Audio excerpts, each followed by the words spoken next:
সুন্দরবনে বাঘ দর্শনে আকাঙ্ক্ষায় প্রতি বছর লাখ লাখ পর্যটক ভিড় জমায়। এবার শীতের শুরুতেই বনি ক্যাম্পে পর্যটকদের জন্য আনন্দের মুহূর্ত নিয়ে হাজির হয়েছে মা বাঘিনী ও তার ৩ শাবক।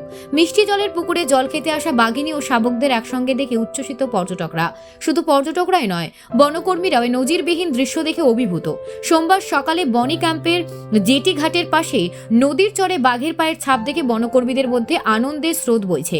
তাদের মতে শীতের এই সময় প্রায়শই বাঘিনী ও তার শাবককে দেখা মিলছে, যা পর্যটকদের আরো বেশি আকর্ষিত করছে।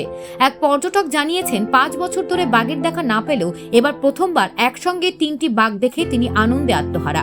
পর্যটকদের মতে এমন অভিজ্ঞতা অবর্ণনীয়।